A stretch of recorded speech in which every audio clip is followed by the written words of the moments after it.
So what's going on, guys? This is an episode of DIY Dan Mechanical. I've got my 2001 Ford F-250 with the Powerstroke diesel in it. In this video, we're going to be doing the downpipes from the turbo down to the exhaust manifold. I'm also going to be replacing the turbo, removing the EVT on the pedestal, and resealing my injector pressure regulator. I will also be giving a quick overview of how I installed this big air filter. So in this video, guys, I moved through it as fast as possible with a good explanation of everything, so I do not waste your time. I will be going over mistakes I made so you guys don't make the same mistakes I did, and some helpful hints as well. So let's get to it.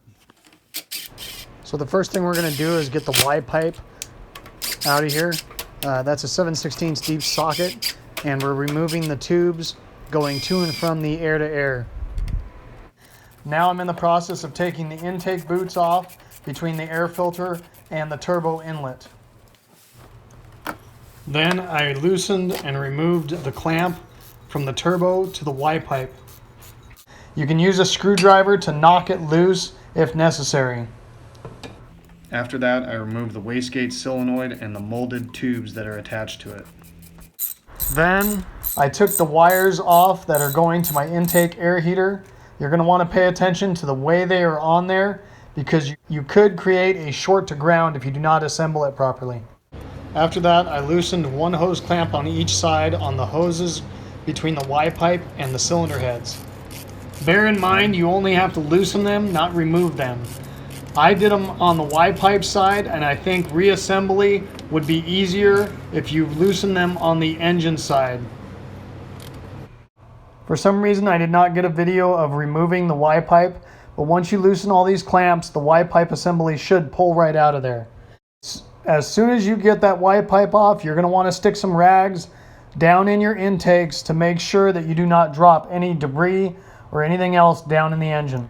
Then I removed my clamp on my turbo outlet to the exhaust pipe going down. You will need a 7/16 deep socket to do this.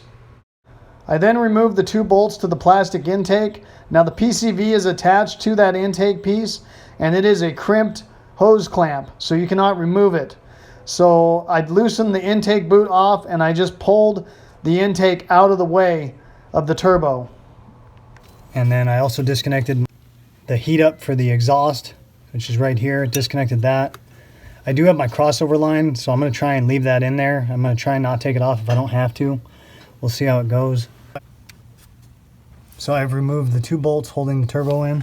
These were a 13 millimeter. I just used an extension with a ratchet. And now we're going to try and get that back exhaust clamp right there. I was able to use a 7/16 deep socket again on my impact with an extension from the driver's side wheel well. Then I used a pry bar and a hammer to smack the exhaust clamp to break it free from the exhaust to remove it. So I did not get a video of removing the turbo for some reason, or the pedestal. However, they both will come right out through the valley here.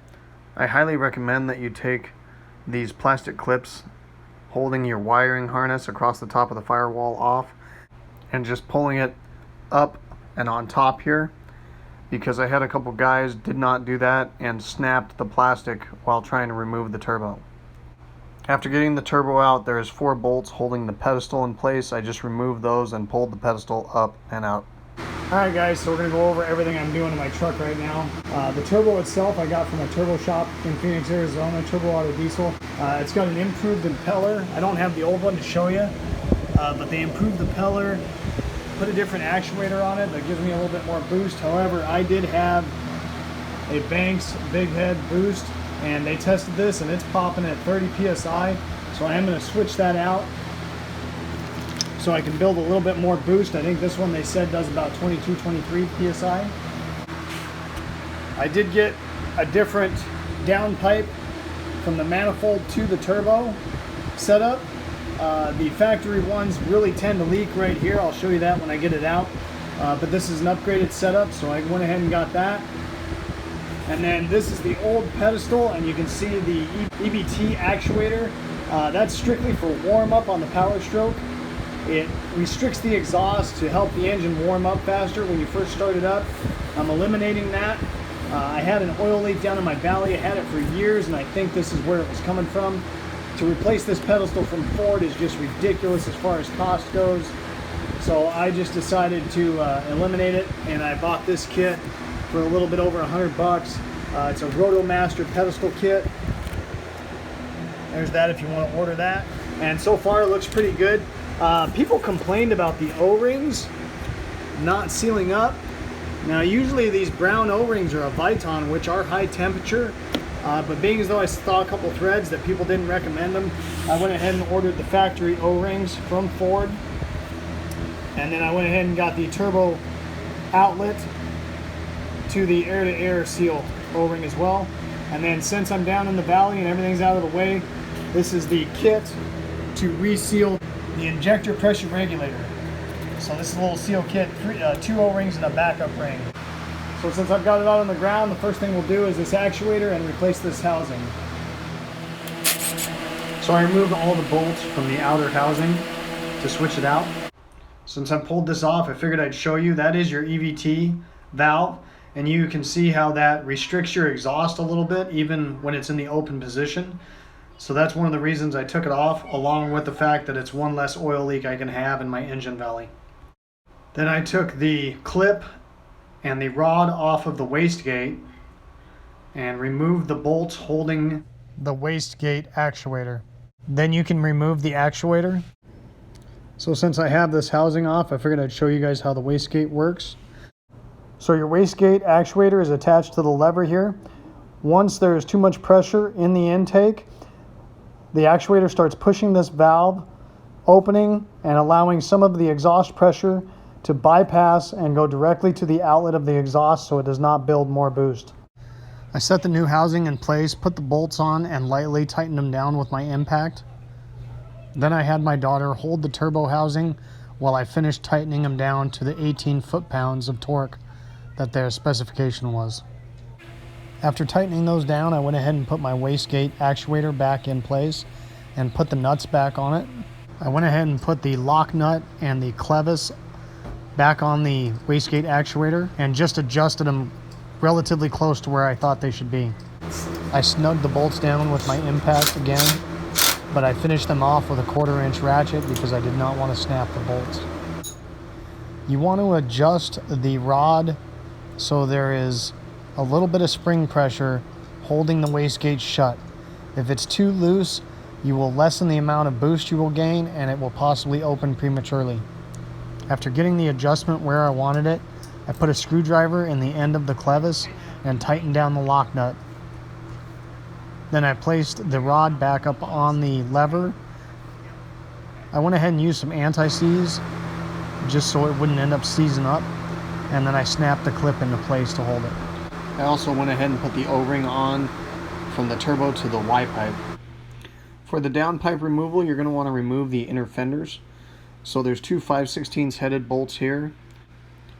Then there's a bunch of small screws around the outer edge to remove.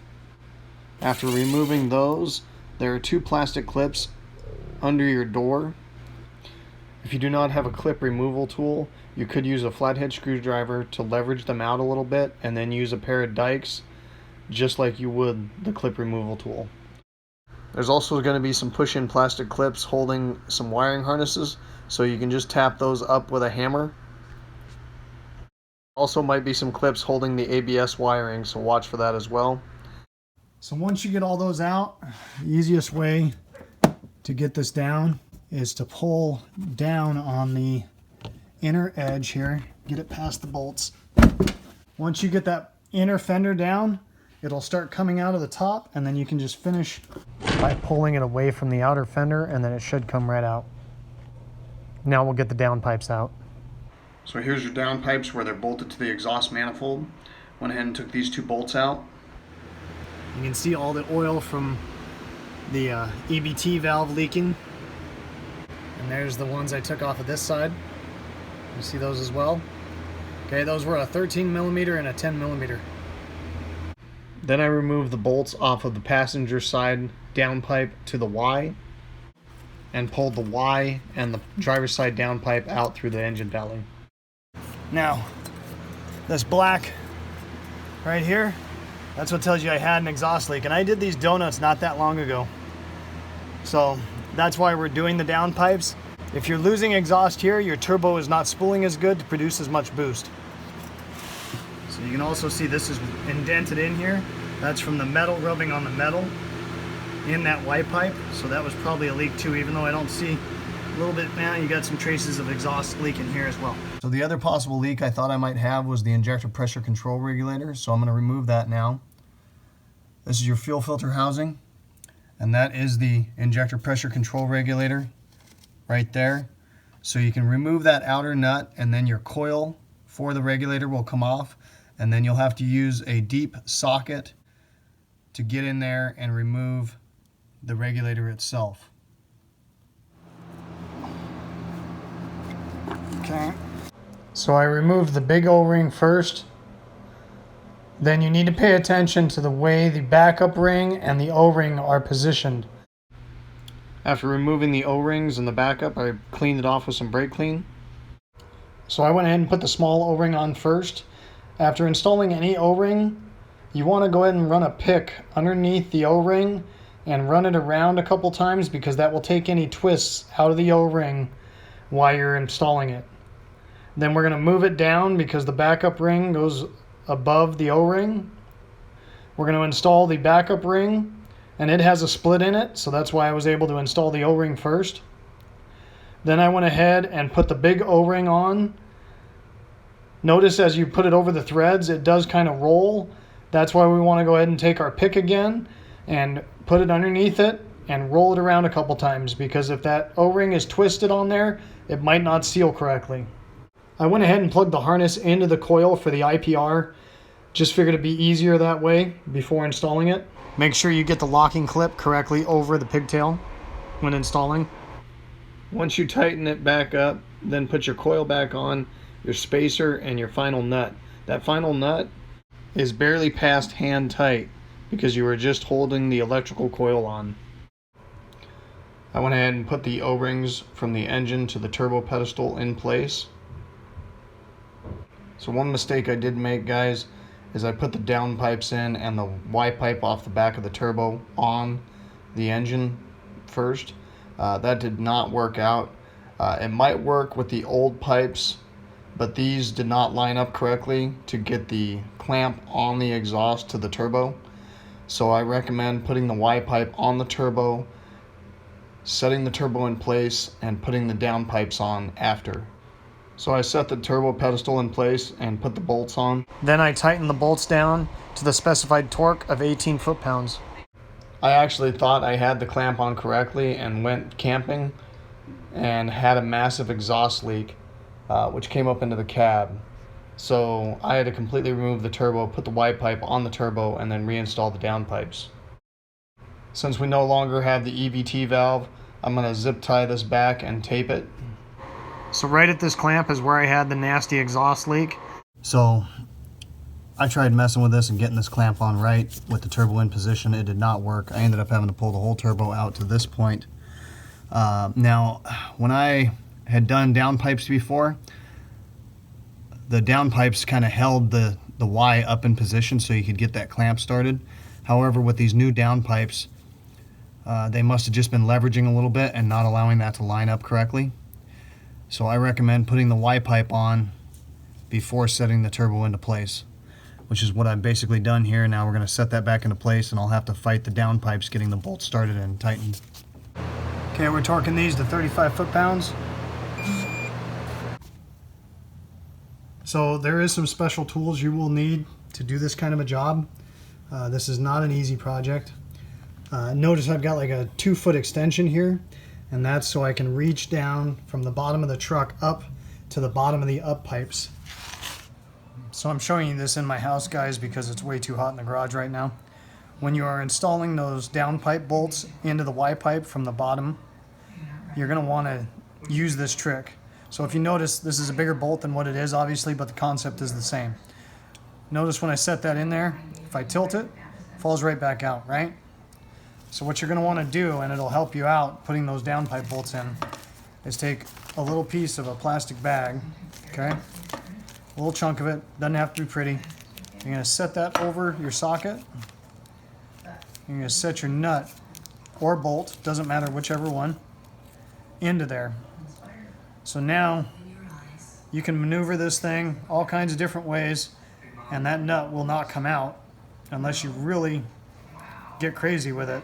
And that will help you so you can reach from the bottom without losing your bolt to help it get up there and started. So this is your driver's side downpipe.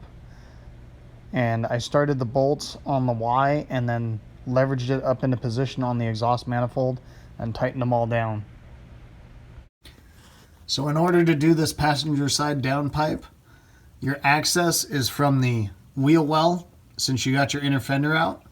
I actually had to pull my exhaust down and get it completely out of the way because I got a 4-inch exhaust. If you still have the factory exhaust pipe, you might not have to do that. So I unclamped it right here and up at the turbo and pulled this section down and out of my way. And then I used some long extensions and a wobble socket to remove and tighten the downpipe to the Y up by the turbo. One other trick that might help you guys out, because these pipes can be a pain, is when you put the gasket on your downpipe to put a little drop of silicone in a couple places to hold the gasket, so while you're feeding the pipes up into position, the gasket does not fall off. After getting both downpipes in, I went in and got my exhaust back up in there and tightened the clamp down. So this is just me being a little bit of extra anal about possibly getting contaminants into my engine. I just put a thin layer of silicone on my intake boots before installing them. Then I rotated it back around since my crankcase ventilation hose was still hooked up to that plastic intake, and tightened it down. Then I went ahead and tightened my intake boots down. Now I'm setting my Y pipe down into position. I used a hook to help position the boots into place for the air-to-air tubes and the ones going down into the engine.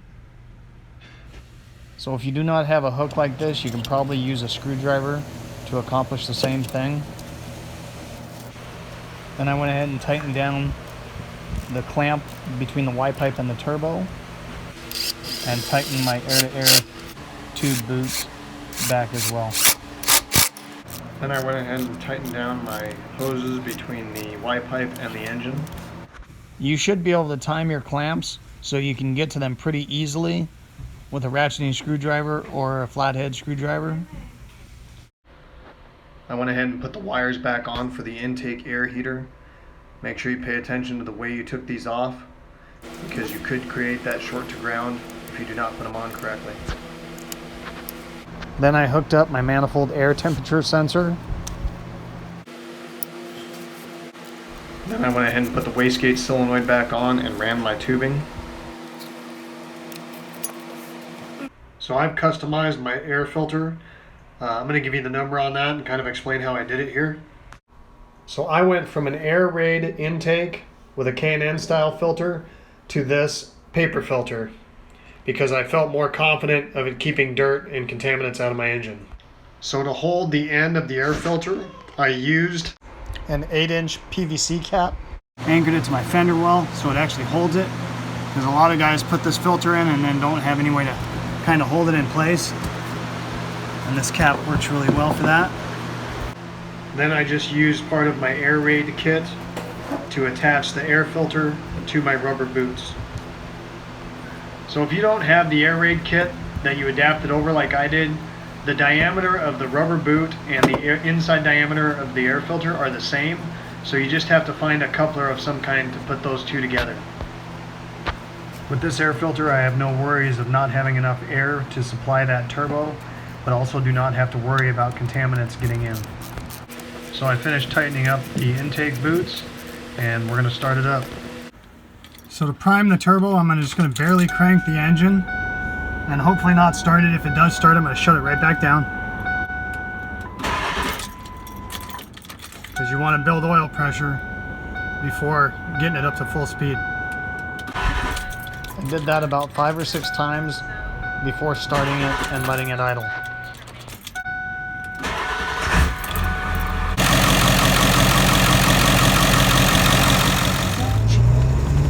Hopefully you guys enjoyed this video and it helped you out. As always, I try not to waste your time. If you enjoyed it, hit like and subscribe to my channel. I would really appreciate it. My channel's got a wide variety of DIY projects, off-roading, mountain biking, among other things. Hope to see you next time. Later.